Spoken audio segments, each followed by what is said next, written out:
I was teaching today at the tunnel again, and of course I brought the VR system, and I was demonstrating that and flying, with some other kids. I wish I had more time. That'd be really neat to have a group like today. I had 26 kids, and to be able to just, fly in the tunnel, and you get, 2 or 3 hours where we're focusing on that, take a lunch break, and now let's talk about parachute training. Let's learn not only the specifics of how to do that, but all the other ancillary benefits that we get from doing it, like calming down and breathing when you're in the, emotionally excited state. I mean, what's more important than that? Well, I can't think of really anything, to be That is able to, huge. to soothe the thumping heart, to Oh my God. bring your energy back down when you're jittery. Everybody gets it. Mhm. I Mhm. finally feel like that edge kind of came off on Monday. Mm. After not jumping for a couple of months, I was surprised. Like the Yeah. nerves were up. Yeah. Yeah. Oh, don't be surprised, right? For the next time you have a time off, where you've been on the ground for a while, things get a little bit fuzzy in your memory of the flow state, of the flow of events in preparation, the flow of what's next. I pull, what does my brain immediately start thinking about? That's a program for the deployment situation. There's the pattern part of it. There's the preparation in the airplane. All of that stuff has a flow state to each chapter. And it's a lot.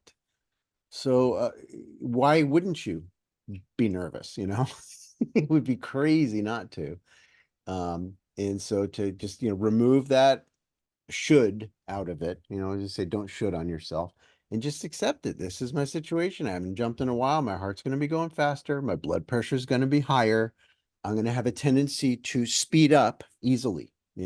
Something can trigger me very easily if I'm in the vicinity of jumpiness. And so if I just accept that that's the case, I spend more time on addressing my breathing, addressing the way that I'm moving, am I moving with grace? Because the nervous version of me is not terribly graceful. you know, it's jerky, snappy, and I don't have foresight. One of the things that we talked about with my group today, which was interestingly 26 kids and most of their parents, which is really cool. And I was like, your parents worry more. They have more fear than you do. Did you notice? They're like, yeah, yeah, that's kind of true.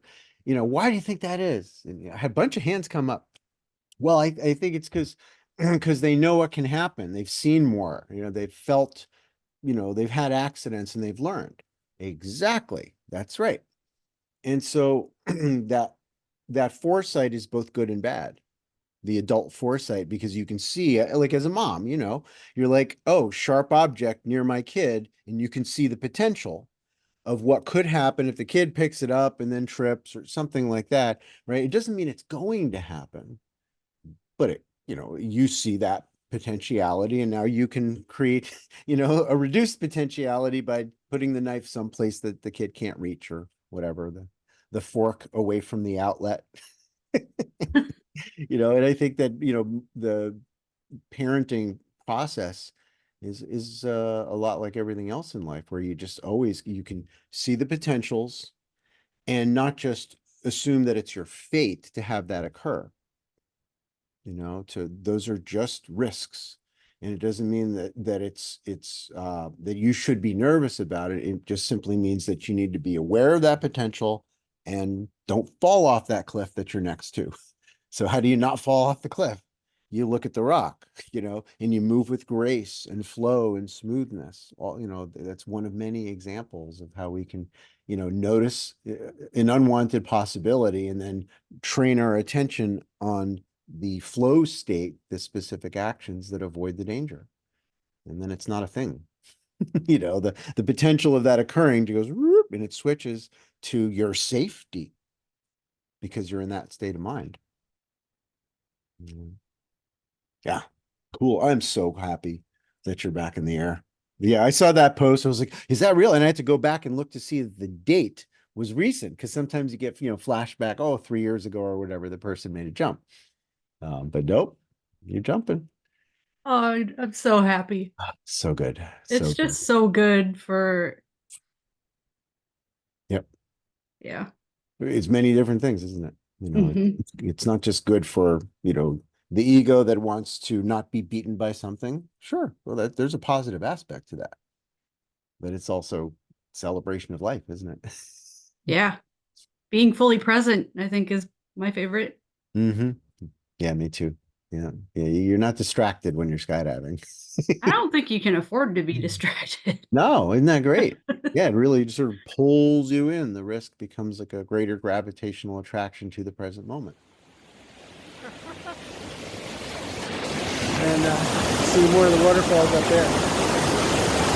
So this is the kind of stuff that a lot of people did when they were kids, but then they stopped. And I beg you to start again. Start getting out into beautiful places and rediscovering your love of nature.